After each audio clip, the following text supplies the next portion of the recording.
Hello, everyone. This is Hector from the Fanriot.com. I am here to kind of do a little short review. The review is going to be about that last trailer the release trailer for Jem and the Holograms. Where do I start? I guess I'm going to start with the synopsis of the original animated series, just to kind of get an idea of what we're at now. So here we go. The series revolves around Jem, the mysterious lead singer of the rock group Jem and the Holograms. Her real name is Jerica Benton, and under this name, she is the owner and manager of Starlight Music. Jerica adopts this persona with the help of a holographic computer, known as Synergy, which was built by Jerica's father to be the ultimate audio-visual entertainment synthesizer, and is given to her after his death. Jerica is able to command Synergy to protect the Jem hologram over herself by means of the remote microprojectors in her earrings, thus disguising her features and clothing, enabling her to assume the Jem persona. While disguised as Jem, Jerica is able to move freely without restrictions, and on several occasions other people have been in direct physical contact with her without disrupting the holographic projection. Jem, through the use of her earrings, is able to project holograms around her and use the ability through the series to avoid danger and provide special effects for the performance of the group. Okay, so there's a plot. Kind of sounds a little bit sci-fi with a little bit, kind of 80s, music story plotish kind of thing. It just, it's got a good vibe. I mean, I used to watch it. I was that kid that had a bunch of sisters that would watch the show. And I was the one who was always like, yeah, I don't watch that show, whatever. But I did. I mean, the show was very cool. I mean, it was around the time where Transformers was out and a whole bunch of other cool cartoons like Mask and stuff like that was out. And this was a very interesting show. I mean, to me, it felt very sci-fi. I mean, specifically with the whole Synergy thing going on and the story behind it and how it worked, and it was a very interesting story. And yes, there was these love interests and stories, but there's always like danger and stuff like that. And I thought it was very cool, and many people think it's very cool, and they still think they do. I know a lot of women now who used to be young girls. They kind of bring it up from time to time, and in regards to it being awesome and how cool it was to watch this show when they were young. And then we get the trailer for the movie. So just to kind of give you an idea, the director of this movie, his name is John M. Chu. He did work on, I think he worked on the last G.I. Joe, but he's also worked on that Beaver movie and a couple of Step Up movies. So he's sort of kind of done a lot of music stuff, and then he did G.I. Joe, which kind of made no sense, and that's why the movie didn't make no sense. Maybe, I don't know.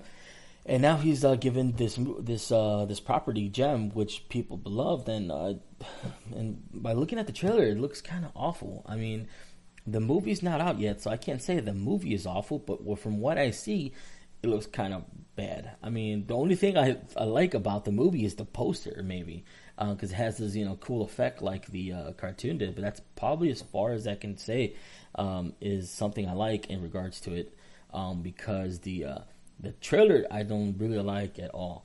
I mean, there's some interesting characters. I mean, Juliette Lewis is in it. I like her; she's cool.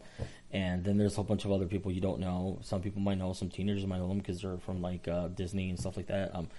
I don't know them because I don't watch Disney teenage shows, and I mean that would be kind of weird, right?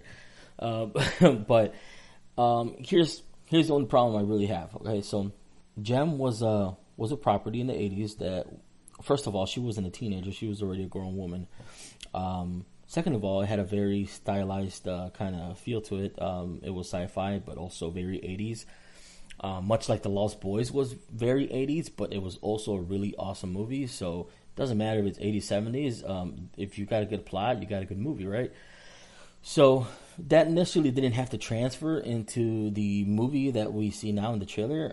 It doesn't have to be 80s, okay? But at least transfer that kind of cool music vibe, cool, even the sci-fi kind of look. I thought it might have been awesome if they would have done it a lot like Scott Pilgrim, super stylized cinematography and special effects. And when I first saw the trailer for Scott Pilgrim, I'm like, yeah, it looks kind of cool. I got to. But when you saw the movie, you're like, wow, that's pretty rad. We hadn't seen anything like that before.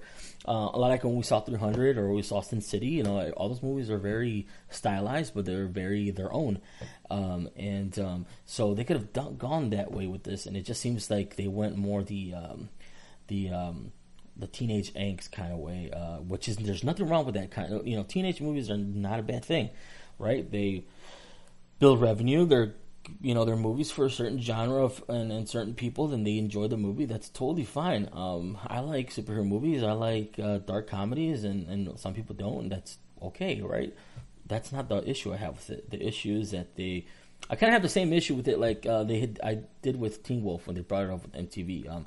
How it went from being kind of a 80s dark comedy to kind of like a super serious drama for teens, and it kind of failed in my point of view because I'm an older person who used to watch the old stuff, and I'm being grumpy.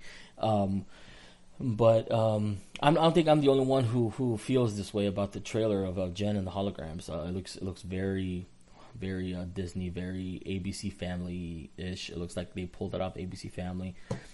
They could at least try to put in some really decent music, and they did not. They put very. I think there's One Direction's in there, or someone. Some teenage band. And there is no cool Holograms intro song like we're expecting, something cool like that. It just shows a lot of teenage angst, and I mean, even she doesn't very much look like her either. I mean, yeah, they threw some pink in there, but you can do that with anything. So I don't know. There is one part where she rubs her earring and says "Showtime Synergy," and it kind of lights up a little. So maybe the plot is there for that. Maybe they just didn't want to show us that. But here's the thing. You want to get people excited for something. Don't show them what they don't want to see. Okay, I get it. When they did the Ninja Turtles trailers at first, they didn't show many of the Ninja Turtles. We kind of know what we're getting, and they still showed a lot of action, and it looked like, well, there's going to be a lot of fighting and, Michael Bay-ish explosions and shit like that. So we kind of know what we're getting ourselves into. When you look at this, it's making it seem like we're about to go watch a teenage movie about teenagers trying to make a band and get famous or something like that, and the synopsis is totally off base, at least by what they've shown us. Yes, it's modernized. Her sister puts up Jem's or Jericho's, if that's her name in the movie. They put up the video on YouTube, and she kind of explodes, or that's at least what we're getting from the trailer. And there's the love interest, which is fine, but then like the music doesn't flow, and it just kind of feels like a Saturday morning ABC Family special, and it's just kind of very disappointing. And I know a lot of people are disappointed because there's a big fan base for this. It touched a lot of people, a lot of kids when they were young, and it stuck with them. That's why they're still fans now that they're adults, and they're kind of like, oh, I have to share this with my kids now, and they're just, I'm going to show them the cartoon, but then they're gonna not understand how cool this was if they don't see that, and it is what it is. I mean, you have no control over it.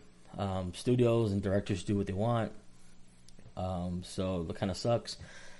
If they are hiding that from us, like the synergy thing, and maybe it being sci-fi-ish or fantasy-like, they kind of messed up by doing that in the beginning, because people have a high expectation for it and they want to see something fucking cool, and did not show us that. If I would have to give it a rating, because I'm not rating the movie, I'm gonna rate this trailer based on the expectations and visuals and what we've seen, kind of comparing it to the original property. I'm gonna have to give it like a 3 out of 10, man. I know that's very low, and I'm only giving it that 3 because they mentioned synergy, and that's probably it. I'm not gonna knock it for what it is. I'm gonna knock it for not being what it should be portraying. That's pretty much my gripe. If you don't like what I have to say, that's totally cool. You don't have to listen to me. You don't have to care. That's my opinion. If you have an opinion, let me know. What do you think? But that's pretty much all I have. That's all I have to say about it. I guess we'll find out and see when it comes out and see if it's any good. Again, I'm Hector from Fanriot.com. You can find me at thefanriot.com or on Facebook groups, The Fanriot, or at The Fanriot on Twitter. And that's pretty much all I have to say about that. And thanks a lot for listening. Sorry for all the griping, and have a good day. Bye.